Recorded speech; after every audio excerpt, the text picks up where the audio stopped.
Dear professors, colleagues, good morning.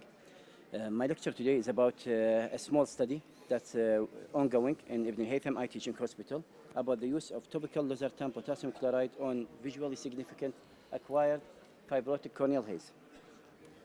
Now, I'll start a few simple notes about the factors that maintain corneal clarity, which are all known to all of us. But if we choose the most single important factor to maintain corneal clarity, we'll choose the regular arrangement of the corneal fibers, as well as the sizing of the corneal fibrils. This is the most important factor. From American Academy of Ophthalmology, the pathophysiological classification of acquired corneal haze, the acquired corneal haze is classified into acquired non-fibrotic corneal haze, which is like a patient with the early corneal edema or inflammatory infiltrate, like in adenovirus keratoconjunctivitis. Another classification is the acquired active fibrotic and the acquired inactive fibrotic corneal haze. The main target of this study is the active fibrotic corneal haze, which is mediated by transformed growth factor beta. These are the main causes of that induce acquired corneal haze. Now, the timeline of corneal fibrosis, according to literature and studies on the histology, in the first 24 hours after corneal trauma, the keratocyte undergo apoptosis locally with inflammation and release of interleukin and platelet-derived growth factor. 2 to 5 days, the fibroblasts or the keratocytes develop into fibroblasts and start migrating into the site of trauma.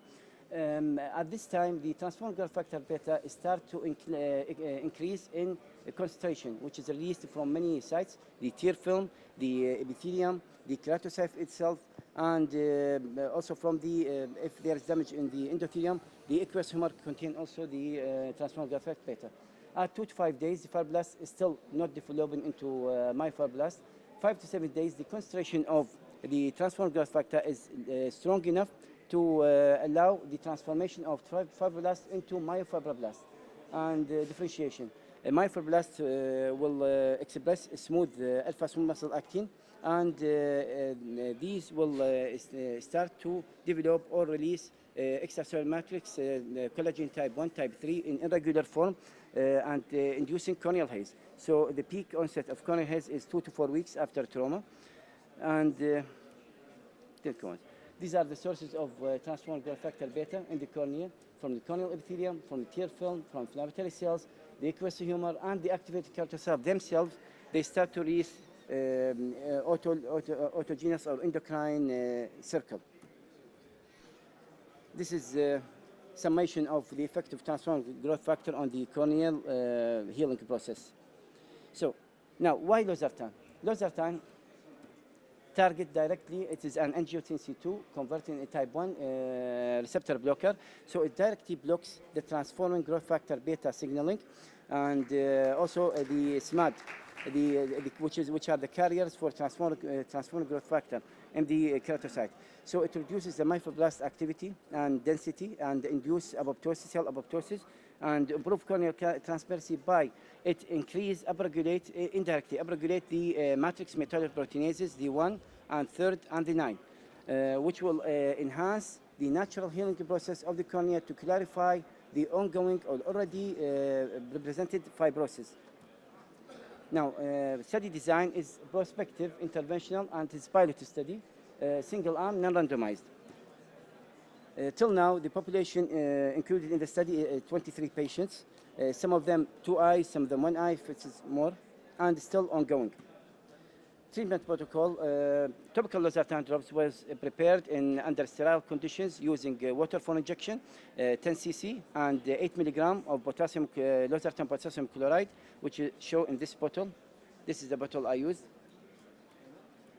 And result in a concentration of 8 milligram per ml. Then it is aspirated through a filter, sterile filter, and put in the bottle, sterile bottle, and the patient is directed to apply the drops 6 times daily, and he should يعني رج العلبة قبل الاستخدام. Sorry for the Arabic. So the biochemical studies on the topical Losartan drops, they are stable for about 1 month after preparation, But because there is no preservative, I usually recommend the patient to come every 2 weeks. Weekly in other studies, but here it is not practical to us for the patient to come every week. So every 2 weeks, and everything is okay till now. Any adverse effect? Nothing actually, no systemic adverse effect, no topical adverse effect, only transient mild stinging at time of installation in 9 patients. Others say it is very like just water in the eye. Okay, so I have represented 2 cases here because we have short time. First case, we have a young male with 1 year after post-LASIK interface corneal haze in both eyes. His visual acuity before the start of the study was in the right eye 624, corrected to 612, and the left eye couch figure corrected to 613. After 1 month, which is actually surprising, the right eye corrected to 6.9 and the left corrected 6.24. The pictures, unfortunately, these are the pictures in Ibn Haytham Eye Teaching Hospital. They are not giving the exact shape and clarity of the conditions. These are the right eye before and after treatment.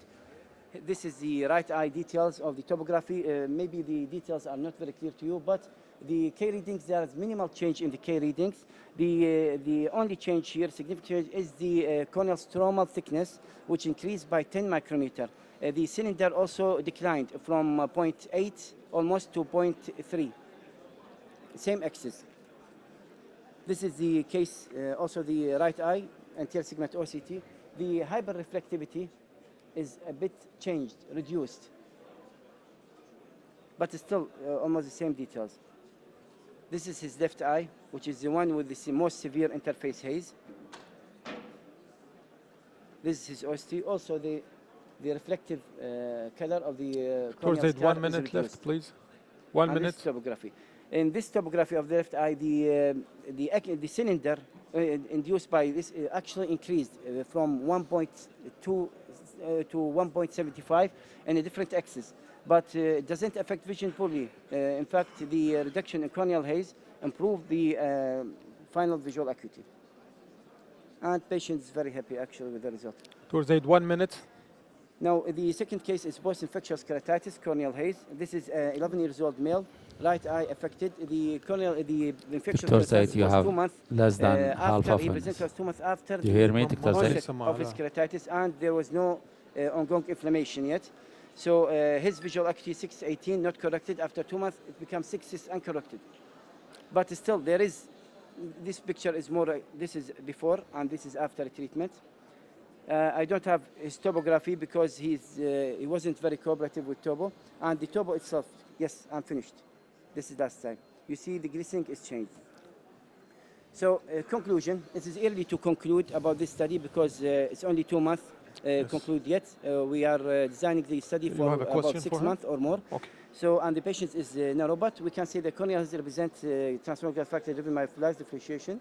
There is early clinical benefit, and there is variability in the response because some cases with the older and more dense haze, they are not responding yet. And recommendations, we need more larger study population, maybe a case control study to compare it with steroid or with another like a placebo. And these are the references. Thank you. Thank you, Thank you, Dr. Zaid.